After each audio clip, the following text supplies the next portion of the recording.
Lafayette Mayor President Joel Robideaux, good morning. How are you? Good morning. How are you? We're happy to have you here. Great, yeah. Hard to follow that. So a couple of things, different things that are going to be, council is very busy Tuesday, so this will be up to voters on the November ballot. So want to ask you first off, in April, there was a lot of sentiment about a school tax. So a lot of people said because that didn't pass, that the two renewals that were on the ballot at that time, one for the courthouse, one for the jail, that was the reason that they failed. Yes. So now those two issues will be back up on the ballot. November 18th, I believe, is the day. So what are your thoughts on that? Do you think that will be something that people will give more thought to this go round? I do. I do think that the school board tax certainly contributed to the turnout and to the way that those two votes ended up. But also, I've taken responsibility and said we didn't do a good job of informing the voters on what exactly those taxes are for, why they're important. So we're certainly going to reach out to the community and do a good job prior to the November election of letting folks know that it's $4 million for the jail, 4 point something, 5 point something for the courthouse, and the operations and the infrastructure associated with those things, and that if that $10 million disappears, we're still required by the state law to provide those things, and so that means out of the $12 million, when I say we're required, the parish is required. Well, the parish collects about $12 million of sales tax and property taxes, and with that, it pays the parish expenses. If that $12 million or if the $10 million associated with the separate millage, so that millage relieves the $12 million of having to pay for a courthouse and a jail because it's paid for with this separate millage. If that millage doesn't pass, then that $10 million's got to come out of the 12, and there'll be the parish is in serious financial constraints, and so it'll be a difficult situation. Does the topic of annexation come up in these conversations too?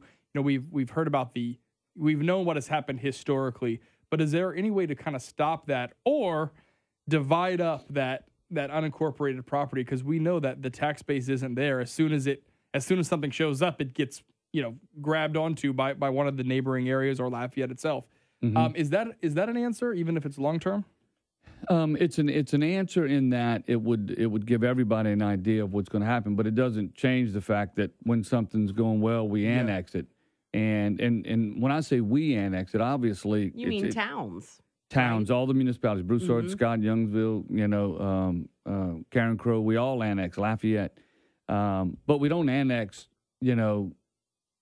without. The folks have to want to be annexed. I mean, they have to sign off and say, yes, we want, if it's Lafayette, we want LUS water, we want LUS fiber, we want the things that Lafayette Police, Lafayette Fire, we want those things, and so, yes, annexes.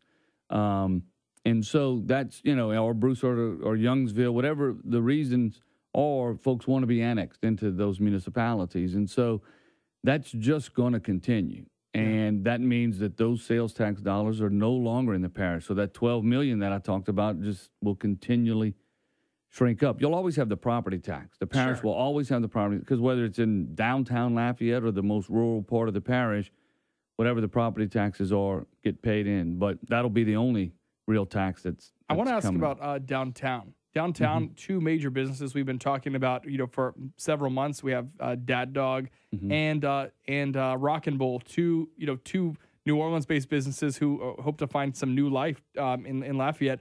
Do you consider that a trend? I mean, are more people looking at this area as a way to locate?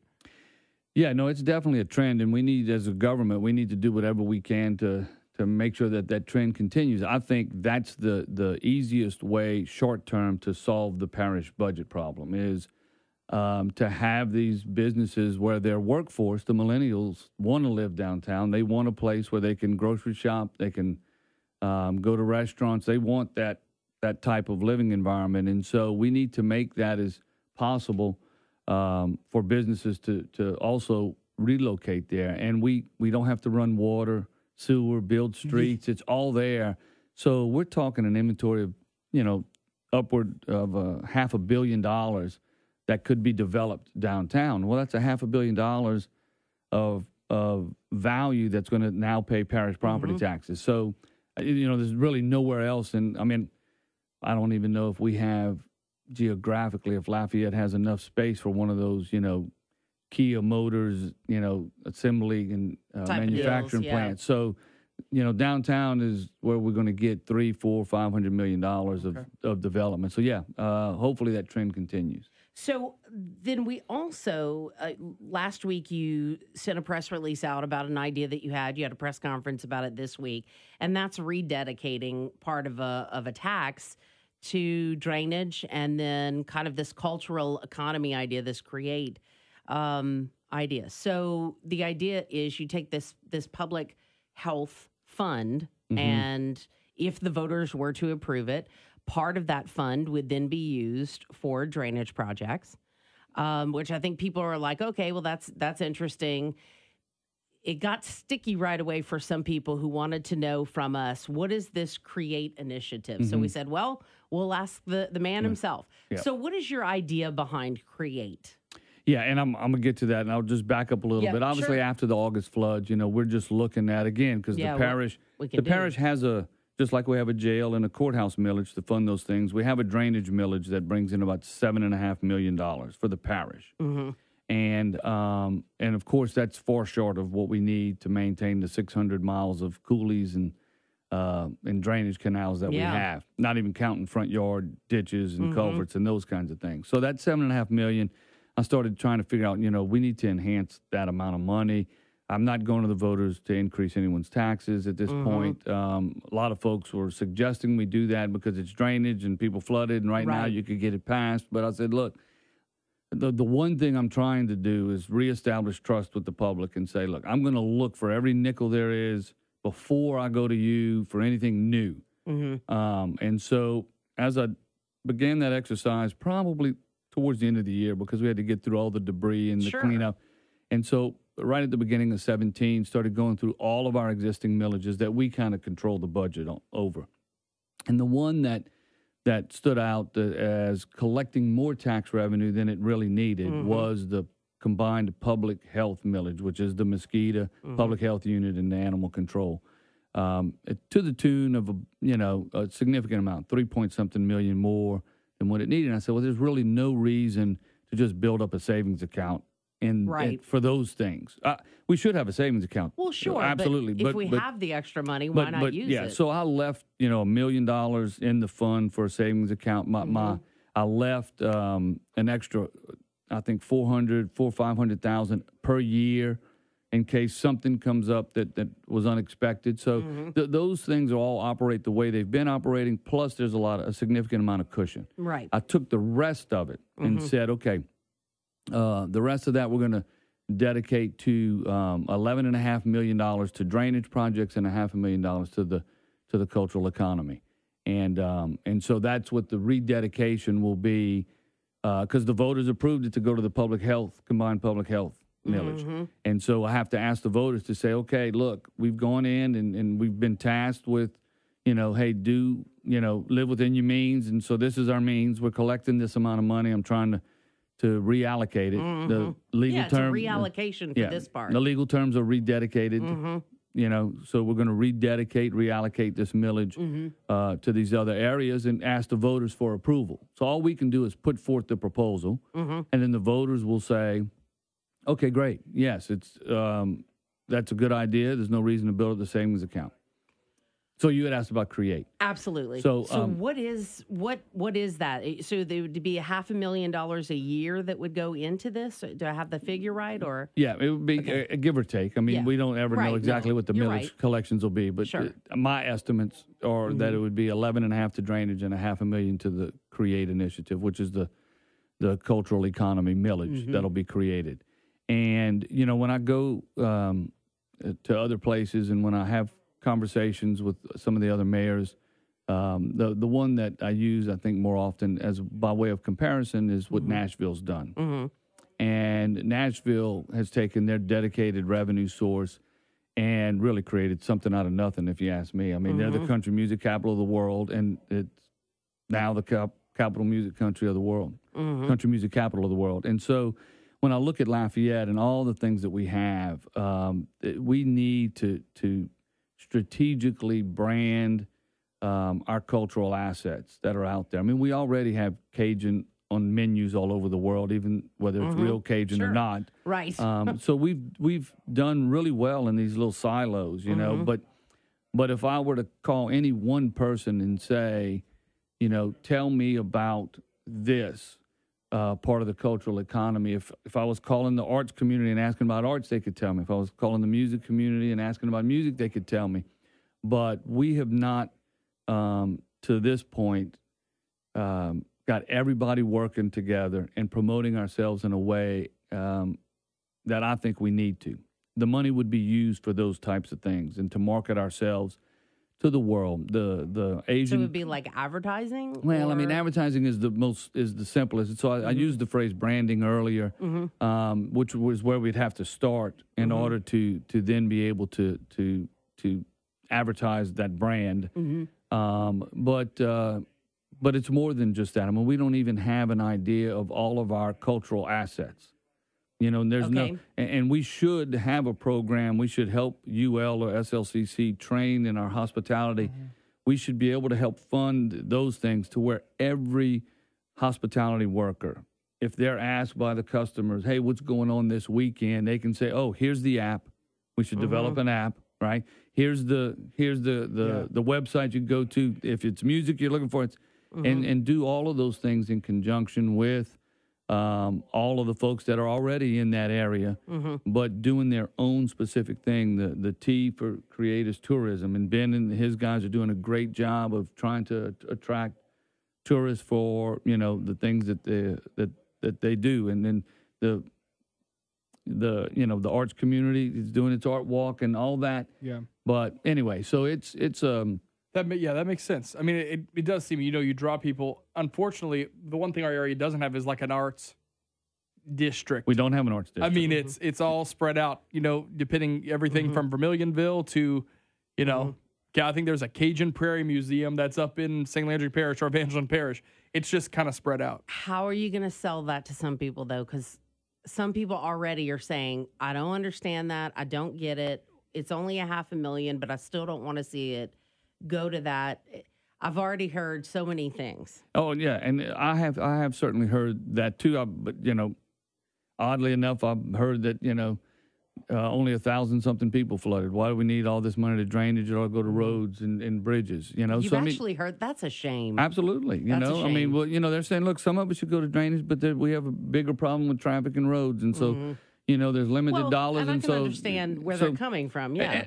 And no one's wrong in any of this. Right. That's the point, is whether it's the roads, the drainage, the culture, everyone's going to have their opinions, and they're not wrong because they are just opinions. But that's why we go to vote of the people. I mean, can we do it separately, or are they both together? It's an all or nothing rededication? It's a one ballot. It's one ballot piece. And so, we had the option when we were originally drafting it to do. There's going to be the treasurer's race. There's going to be the public service commission's race. There's going to be the 2 renewals.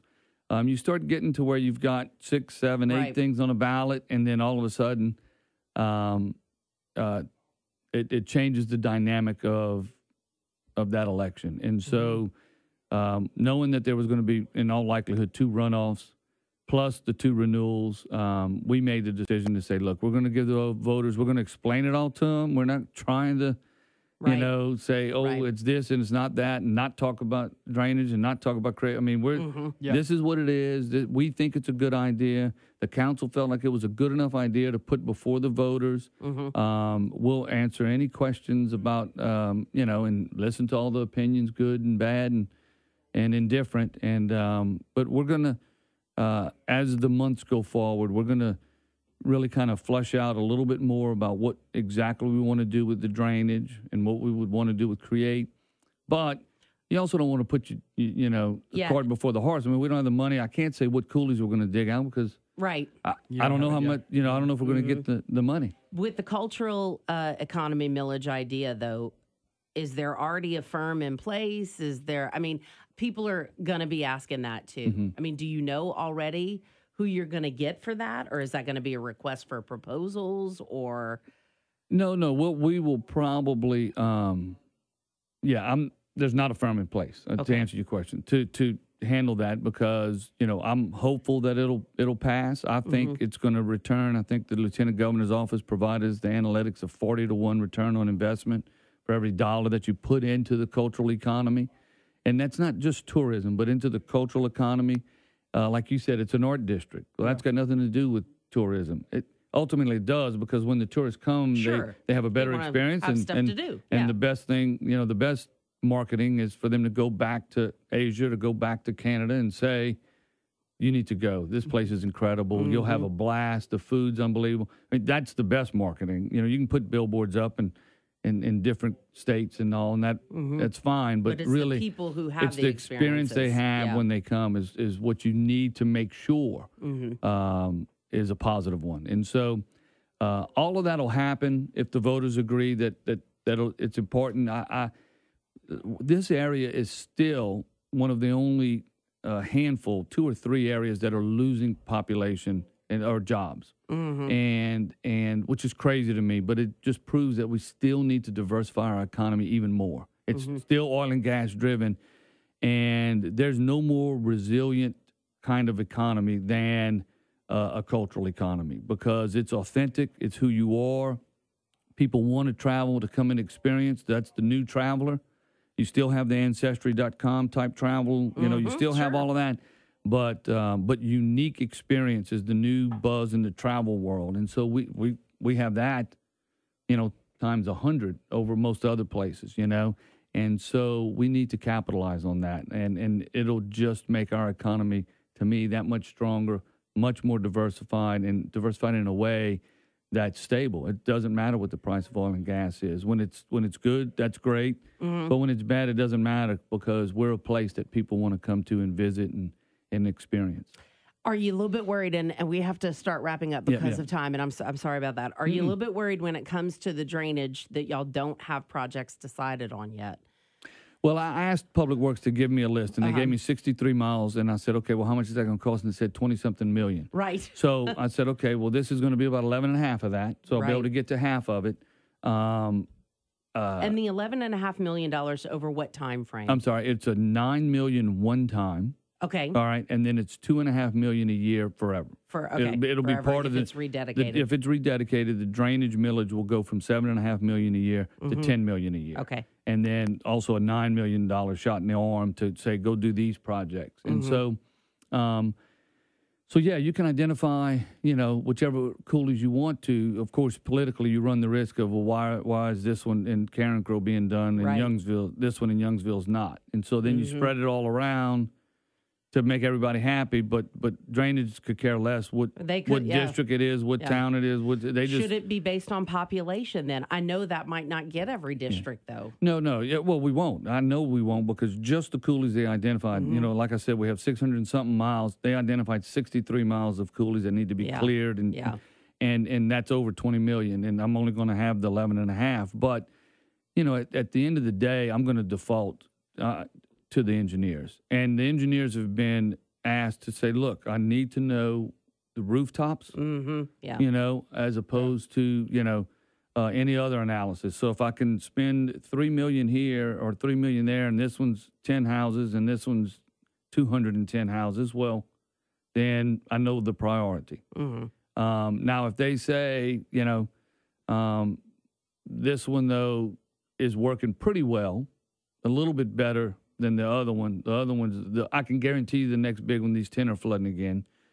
This one, it would have to be this level of rain. So it's all those things that you have to consider. And so we're gonna publish the 63 miles that are under consideration.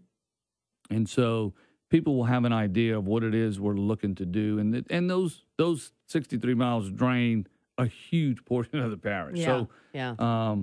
But we'll get all of that information out to the public, but there's just no way I can commit to saying this is going to happen. Because you kind of have to know. You have to know how much you're going to have to work with. Yep. All right. Lafayette Mayor President Joe Robideaux, appreciate your time. It's, obviously something I think, especially on the drainage end, that a lot of people think they're going to need, or a lot of people do need. So obviously it'll be a your work is cut out for you. Yeah, and we're not finished looking at millages. Yeah. I mean, look, I'm gonna keep looking and see if I can find some others to rededicate, because to drainage and roads and bridges, you know, that's important. So, and that's what the taxpayers expect us to do, is find what we can do with what we have. Yeah. All right, thanks for your time. We appreciate it.